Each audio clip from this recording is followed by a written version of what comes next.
नमस्कार, आप देख रहे हैं न्यूज़ पीआर। मैं हूं आदेशपुरी। देश में एक बार फिर से आरक्षण का जो मामला है वो गर्म हो सकता है और इसकी शुरुआत हुई है मराठा आरक्षण बिल को लेकर, जिसकी सुनवाई सुप्रीम कोर्ट में चल रही है। और सुप्रीम कोर्ट ने राज्यों से ये प्रश्न किया है कि क्या सामाजिक और शैक्षणिक रूप से किसी विशेष जाति के पिछड़े होने को घोषित कर सकती है क्या राज्य। इसके लिखित जवाब मांगे गए हैं। वही 1992 के इंदिरा साहनी के जो रिजर्वेशन से संबंधित जो सुप्रीम कोर्ट की एक गाइडलाइन थी कि 50% से अधिक जातियों को आरक्षण नहीं दिया जा सकता है, उस पर पुनर्विचार भी किया जा सकता है।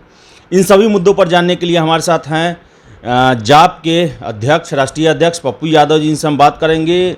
पप्पू जी, ये जो सुप्रीम कोर्ट ने पूछा है राज्यों से कि क्या विशेष जाति को शैक्षणिक और सामाजिक रूप से पिछड़ा घोषित कर सकता है, क्या लगता है आखिर ये पूछने का और राज्य सरकार राज्यों पर इसके क्या प्रभाव पड़ेंगे? एक बात समझिए, तो जो गैप है इकोनॉमिकली, एजुकेशनल, पॉलिटिकल, उसको समझिए। हम तो पहला डिमांड करेंगे पॉलिटिकल क्षेत्र में आरक्षण मिलनी चाहिए और निजी क्षेत्रों में आरक्षण की आवश्यकता है। सरकारी नौकरी तो अब जॉब तो रही नहीं, लगभग प्राइवेट के रास्ते से अब आप वैसे ही पूरा का पूरा आरक्षण लाभ लेने वाले बच्चों को आप समाप्त करें। वैसे भी जो एकल पद है और भी कई सारी चीज़ें हैं, उस पर प्रमोशन है, दलितों के कई सारे रिजर्वेशंस हैं जिस पर आप बैक दरवाजे से हमला करते हो। तो दलितों की सीट खाली रह जाती है, आप उसको जनरल कोटा से भर देते हो, साजिश रचते हो। कोर्ट रिफाइन करती है संविधान को। संविधान क्या कहता है? संविधान तो हमारे निर्माता बाबा साहब अम्बेडकर हैं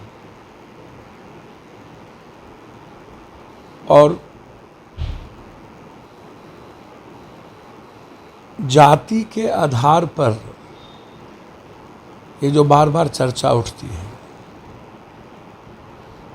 अब मैं यदि ये बात करूं बिहार में कुर्मी समाज जिस तरीके से इकोनॉमिकली, एजुकेशनली, पॉलिटिकल सरवाइव किए, उनको कितने रिजर्वेशन की ज़रूरत है? लोग, ऐसा नहीं है कि गरीब उसमें नहीं है, गरीबी मापदंड बना लीजिए कि रिजर्वेशन गरीबी के आधार पर। जिस जाति में जितना इकोनॉमिकली और एजुकेशनली उसको उतना रिजर्वेशन कर दीजिए।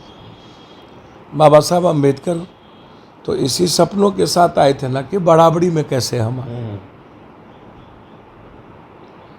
तो आज भी हिंदुस्तान का जो दलित है, अत्यंत पिछड़े समाज के लोग हैं, निषाद हैं, केवट है, धानुक है, नोनिया है, चंद्रवंशी है, कई सारे वैश्य समाज में लोग हैं, आदिवासी हैं, इन्हें विशेष आरक्षण की जरूरत है। लेकिन आप उसी के मूल ताकत पर हमला कर रहे हो। मैं ये नहीं कहता हूँ कि यादवों को, ब्राह्मण को, राजपूत को, कुर्मी को, कोयरी को आरक्षण की जरूरत नहीं। बहुत लंबे संघर्ष के बाद 10% आरक्षण ऊंची जात के, तो हो सकता है ऊंची जात में ब्राह्मण समाज के लोगों को ज़्यादा आरक्षण की जरूरत पड़ जाए, क्योंकि इकोनॉमिकल और यदि खेतीहर रूप से देखोगे तो ब्राह्मण समाज में खेती बहुत कम है, एजुकेशन और नौकरी पेशा में ज़्यादा है, लेकिन खेती और इकोनॉमिकल बहुत कमज़ोर है।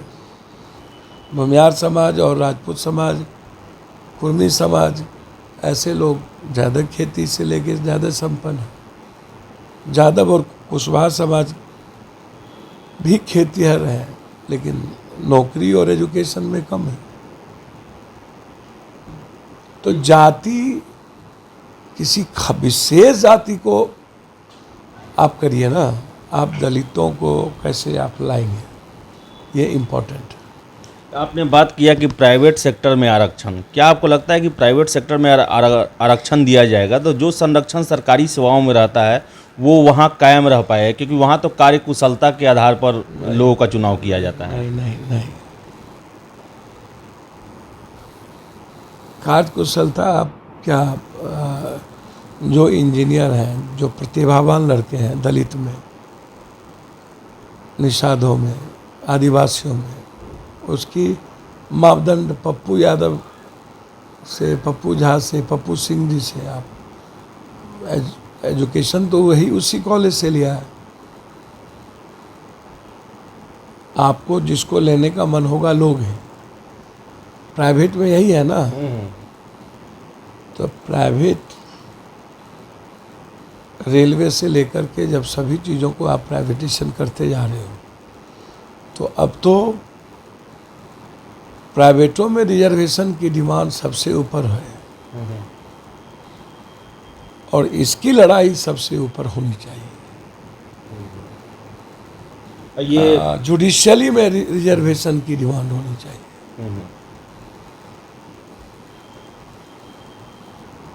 पत्रकारों में रिजर्वेशन का डिमांड होना चाहिए। उसमें क्यों नहीं हो रहा? जुडिशियली में क्यों नहीं हो रहा? पॉलिटिशियन में, पॉलिटिकल क्यों नहीं हो रहा? जितना आबादी उस हिसाब से मुख्यमंत्री तय करो, उस हिसाब से पीएम तय करो। फिर तो बहुत सारी जातियाँ ऐसी है जिनके कभी विधायक भी नहीं बन पाएंगे। भैया मेरे तो आज वही हालात आप किए हुए हो ना। पूरे भारत में कहीं मुसलमान दलित मुख्यमंत्री है क्या? कहाँ है? अभी तो कहीं नहीं है। कहाँ है?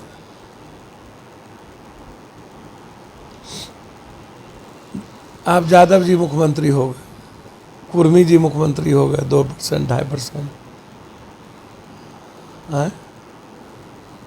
बिहार में दलितों को मुख्यमंत्री, मुसलमानों को और कुशवाहा को मुख्यमंत्री बनने का, निषादों को मुख्यमंत्री बनने का राइट है या नहीं? 8% वो भी तो है।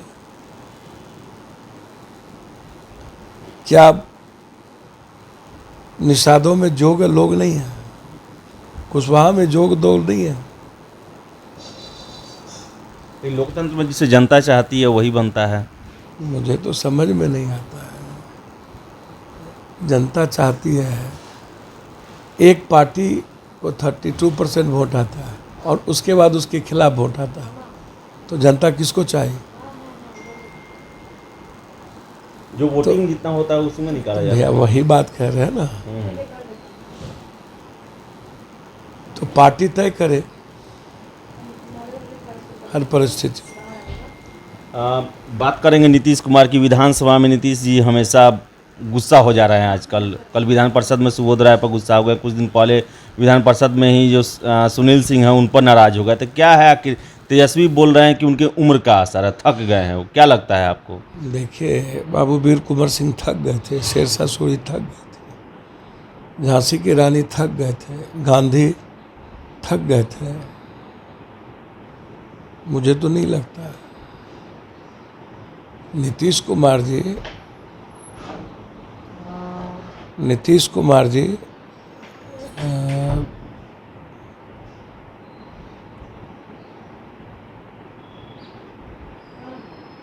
लगातार उनकी जो अंतिम पारी है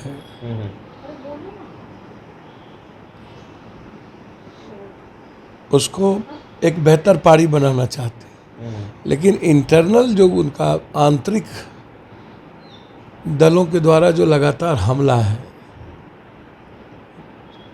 खुद से घेरने की उनकी जो तैयारी लोगों ने कर रखी है, तो थोड़ा सा स्वाभाविक है कि एक तरफ पीठ में छुरा भोंकते हो तो झुंझलाहट आ ही जाती है।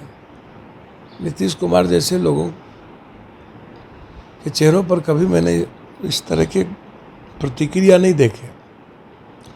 पेशेंस वाले लोग हैं। नीतीश कुमार को समझना परखना बहुत मुश्किल है, लेकिन जो लोग सदन में बोलते हैं बिना नियम कानून के तो बोलते ही हैं। चलिए, उनकी अपनी डेमोक्रेसी है, वो बोलने की तौर तरीके हैं। सदन में लगभग लोग पढ़ लिख के जाने वाले लोगों की संख्या कम है। बस हो करना है। यहाँ बहुत डिबेट से मतलब तो है नहीं, एक दूसरे के शिकवा शिकायत में लगे रहना है। हर 2 मिनट में इस्तीफे मांग लेता है लोग, इस्तीफा दो। निषाद मुद्दों पर विपक्ष कहाँ घेरती है? मुद्दों पर तो कोई बहस होता नहीं है। शराब पर बहस नहीं होगी तो बहस करिए, क्योंकि दोनों इन्वॉल्व है इसमें, दोनों के एमएलए नेता लोग इन्वॉल्व हैं। बालू का हमला हुआ, नहीं होती है, क्योंकि विपक्ष सबसे ज़्यादा बालू में और सत्ता पक्ष फंसी हुई है। उसको लगता है कि मेरा पैसा इन्वॉल्व है, इस पर चर्चा नहीं होती है। अपराध पे चर्चा कम करते हो, क्योंकि विपक्ष को जो वोट देता है उसके भी अपराधी लगातार नंगा तांडव कर रहे हैं, तो उस पर चर्चा नहीं होती है।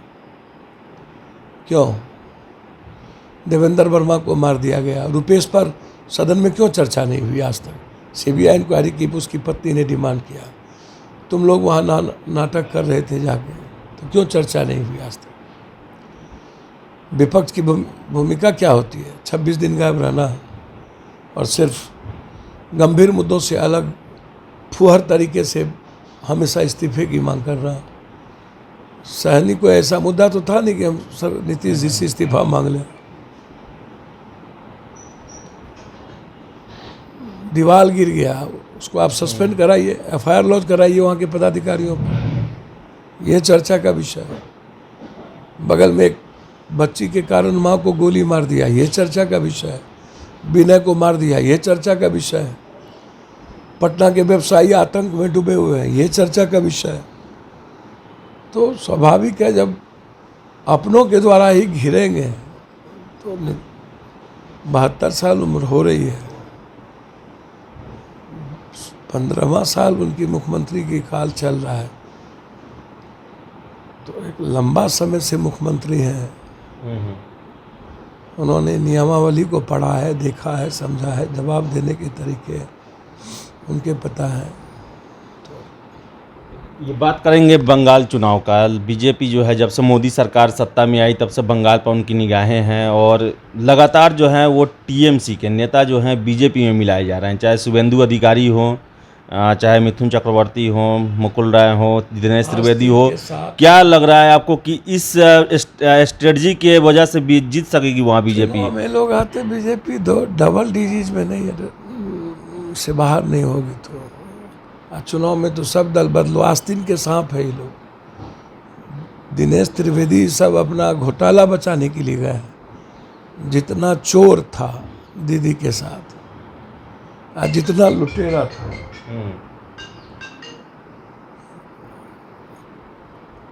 जितना चिट फंड में थे, सब बीजेपी में जाते नरेंद्र मोदी जी का जय जयकारा करते गांधी हो गए। सब बेईमान चोर जिस पर आरोप लगाया था दीदी के साथ, शुभेंदु से लेके सब। दीदी टाइगर है, दीदी झांसी की रानी है, दीदी संघर्ष की प्रतीक है। रियल में महिला सशक्तिकरण की नारी है। बंगाल महिला सशक्तिकरण को स्थापित करेगी। किसानों की मूवमेंट, देश में जो आज डीजल, पेट्रोल, गैस से लोग परेशान हैं, ट्रेनों प्लेटफॉर्म के पैसे से, घरों में इकोनॉमी गायब हो गई, पैसे नहीं रहे, बजट समाप्त हो गया घरों की, महिलाओं पर लगातार वार, देश तोड़ने की साजिश। ये जो 5 चुनाव है, ये देश को बचाने का काम करेगी। ये चुनाव दीदी के सामने कोई लीडरशिप नहीं है। यह चुनाव देश बचाने और देश तोड़ने वाली। इसलिए बंगाल, वहाँ जितना बड़ा भी नफरत पैदा कर लो, बाहरी भीतरी का, बंगाल की संस्कृति पर हमला कर लो, बंगाल और बंगाली और बंगाली का कल्चर वो दुनिया बदलने जानता है, वो बदलेगा। आज़ाद हिंदुस्तान के पहले भी बंगाल और बांग्ला इतिहास बदला। अच्छा, ये जैसे कि आपने बात किया कि 5 राज्य में, असम में सरकार है बीजेपी की, क्या लगता है 5 राज्यों में कितने में बीजेपी वापसी करेगी या 5 में उनकी स्थिति जो है? स्थिति खराब है, स्थिति खराब है। तो ये थे हमारे साथ पप्पू यादव जी, जिनका साफ कहना है कि जो आरक्षण है वो आरक्षण का जो दायरा है वो प्राइवेट सेक्टरों में ही बढ़ाना चाहिए, और वैसे लोग जो कि गरीब हैं, आर्थिक आधार पे जिनकी स्थिति खराब है, उन्हें आरक्षण देना चाहिए। तो इसके साथ ही साथ उन्होंने ये भी कहा कि जो ममता बनर्जी हैं वो बंगाल की टाइगर हैं, शेर हैं, और उनके सामने कोई नहीं टिकने वाला है। तो फिलहाल इस वीडियो में इतना ही। बहुत बहुत धन्यवाद।